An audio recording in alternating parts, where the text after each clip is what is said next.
Dear Member of Parliament, Advocate Glynnis Breytenbach joins us for more tonight. A very good evening to you, ma'am.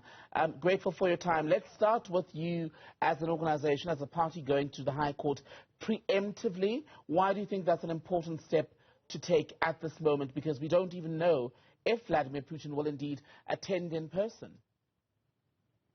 Good evening.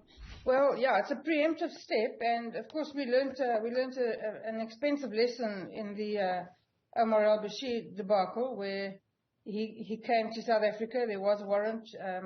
He should have been apprehended by the South African authorities and delivered to the ICC, and instead he was allowed to be spirited out of South Africa under cover of darkness. So we all know that the BRICS summit is happening in August, and by all accounts, President Putin has indicated that he will attend, and the DA has tried very hard to ascertain from our government whether or not he is attending, whether or not they will abide by their international and domestic obligations in terms of the law.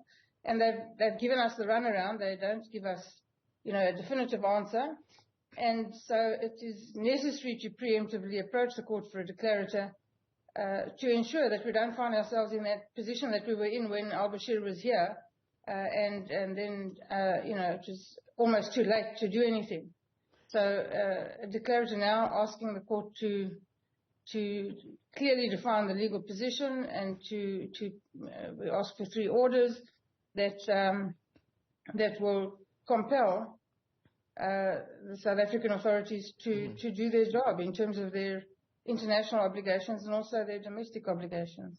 The High Court had found that the South African government was wrong to not have detained Omar al-Bashir when he was in the country, arrived and was able to leave, despite the fact that there was an ICC warrant issued for his arrest. Why is that ruling not enough grounds to guarantee that indeed, should Vladimir Putin land in this country, he would, without doubt, so to speak, for want of a better phrase, be arrested or handed over to international authorities?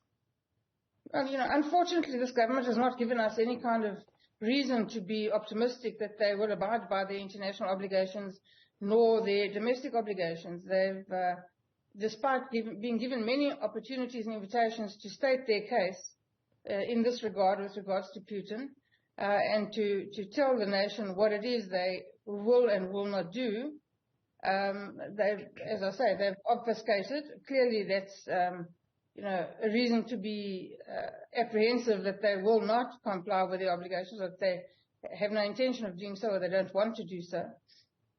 But they've also, just recently, we've seen this most fantastical flip-flop. One moment, the president tells us we're withdrawing from the ICC, and the next moment, that's gainsaid and said that we're not leaving the ICC, and that we understand our obligations. So who knows what the position is, and in order to obtain some sort of legal certainty and to cement the position legally speaking, we think that this preemptive application is in order, necessary, and to make sure that South Africa, in fact, meets its international obligations and performs in terms of domestic law. Well, Clayton Mingela from the International Relations Department, speaking on the issue of the immunity granted to some of the people who will be attending the BRICS summit in South Africa in August, said it's by no means an indication of an intention by this country's government, shall we say, to basically defy the ICC on the Putin matter.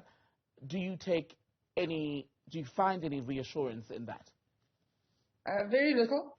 Found very little assurance in that. The timing of it is suspect. That issued now, when the Putin issue is topical, and we're asking questions and pushing for answers. A, but B, that will not assist them in not meeting their international obligations or their domestic obligations. That immunity will not cover Putin. It will not cover anybody for whom there's an arrest warrant from the ICC and for whom there's a request to be detained and delivered. And the law is quite clear. The al-Bashir judgment and also the Bashiri judgment make it very clear that the government cannot circumvent its obligations in terms of international law or domestic law in that fashion. So they're between a rock and a hard place. In our view, they have no wriggle room.